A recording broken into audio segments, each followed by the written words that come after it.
Сіз білетін немесе өміріңізде болған ең қорқынышты және 100% шынайы оқиғалар. Менің анам түнде көлік жүргізіп келе жатқанда жолға бір жігіт жүгіріп шықты. Анам ол жігітті қағып кетпеуі үшін бірден көлігін тоқтатты. Түн болғандықтан дала өте қараңғы болды.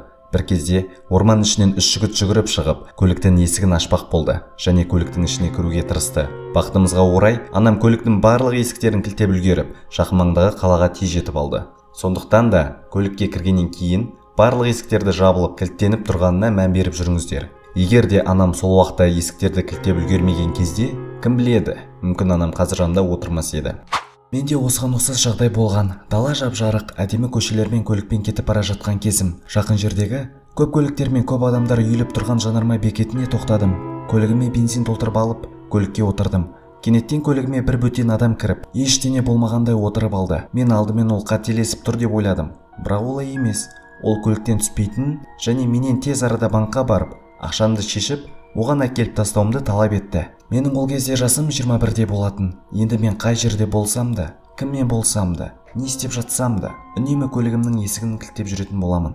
Мынауың қорқынышты екен, соңы немен аяқталды? Ол көліктен түспей қойды. Оң қолын үлкен қалтасына салып отырғандықтан, оның қаруы бар екенін түсіндім. Банкқа барып, банкоматтан көп ақша шешіп алдым. Сосын кассирге барып, мән-жайды түсіндірдім. Маған көмектесуін сұрадым, бірақ одан түк шықпады. Сағат 4-тің шамасы болатын. Көлікке отырып, оған сұраған ақшаны беріп, бір қиылыста түсіріп кеттім.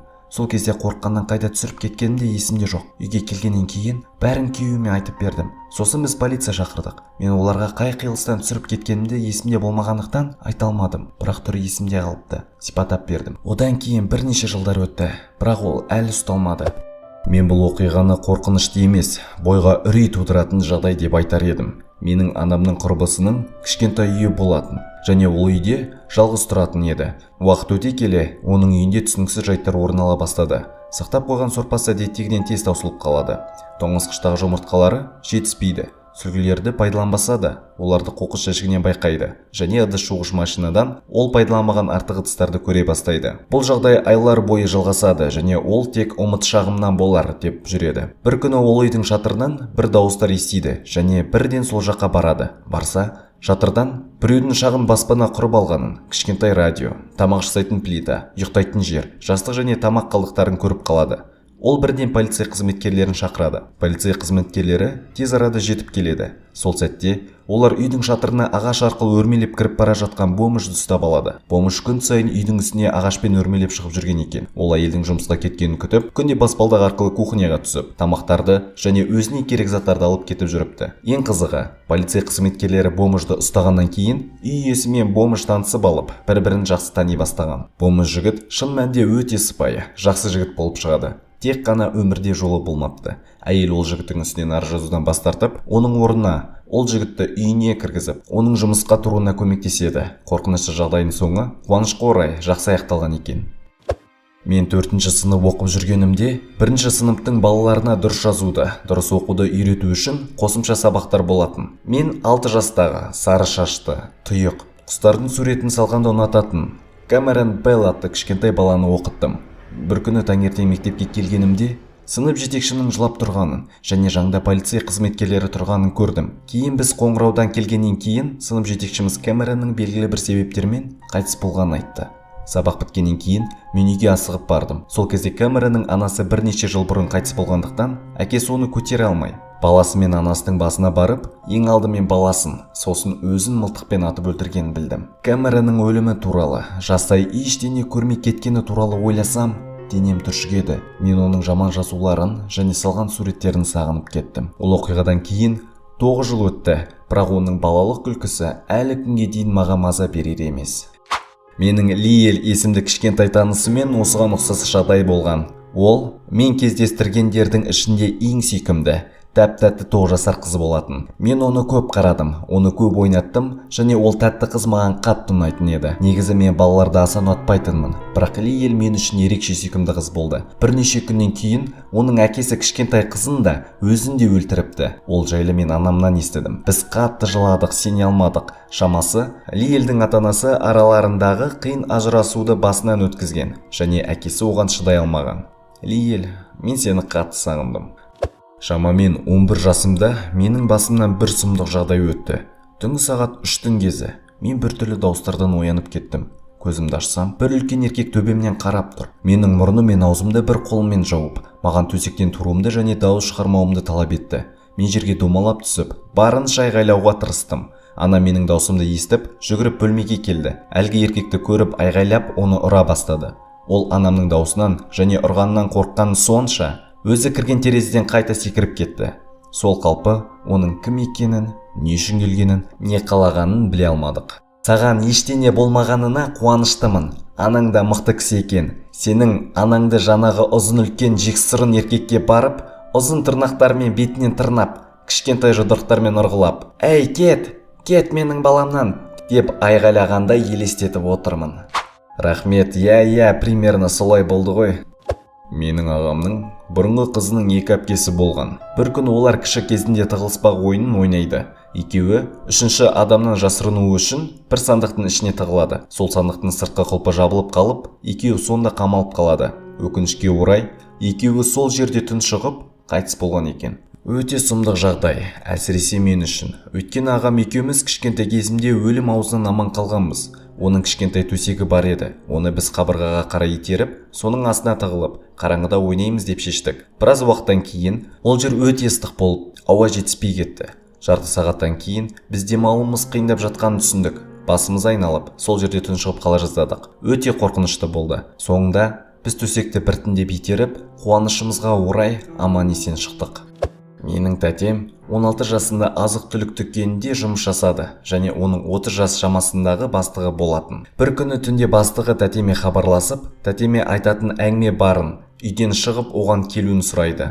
Бастығы болғандықтан тәтемнің оған жоқ деп айтуына дәті бармады. Өйткені жұмыстан шығарып жібереді деп қорқатын еді. Менің анам тәтемнен 2 жас кіші және сол түні тәтемнің үйінде болған. Анамның сол бастығының жақсы адам екеніне күмәні болатын. Ішкі түйсігі ол адамға жоламау керектігін айтты. Сол кезде анам тәтемнің онымен кездеспеуін өтінді.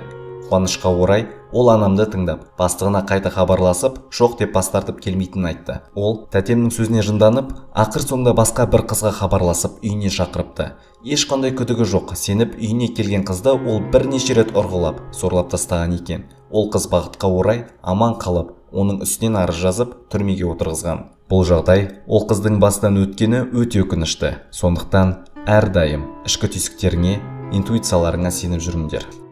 Жұмыста бірге істейтін досым бір күні өзінің мотоциклмен орман ішімен жүріп келе жатады.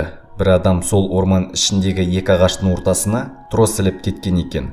Досым мотоциклмен келе жатып, тросты көрмей оған ілініп, тамағын кесіп алып, қаңсырап жерге құлап түседі. Сол кезде соны іліп кеткен адам жүгіріп келіп, оның мотоциклін ұрлап кетіп қалады. Досым ауруханаға түсіп, оған көптеген операциялар жасалынып, аман қалады. Әлі күнге дейін қандай ақымақ сол арзан мотоцикл үшін біреудің өмірін алуға дейін барғанына таң қаламын.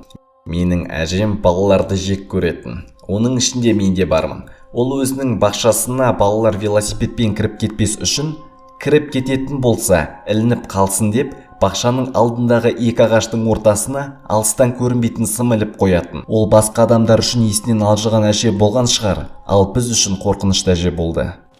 Кішкентай кезімде, жаз мезгілінде, біз отбасымызбен бірге туысқандарымыз тұратын ауылға көп барып тұратын едік. Менің анамның туған әпкесінің ауылда үйі бар еді. Көбінесе сол жақта жүретінбіз, сол жақта қонатынбыз. Бір күні әкем және анамның әпкесі, оның күйеуі түнде басқа ауылға жұмыстармен кетіп қалады. Ал анам өзін жайсыз сезінгендіктен, ауырып тұрғандықтан бізбен бірге үйде қалды. Үйде мен, анам, бауырым және анамның әпкесінің 2 қызы болдық. Бәріміз бір үлкен бөлмеде ұйықтайық деп шештік. Сол түні мен бір түсініксіз дауыстардан оянып кеттім. Сағатқа қарасам, таңғы сағат 5. Түсініксіз дауыстар одан сайын қаттырақ, анығырақ шыға бастады. Және де ол дауыстар дәл менің артынан шығып жатқанын сездім. Басымды бұрып қарауға қатты қорықтым.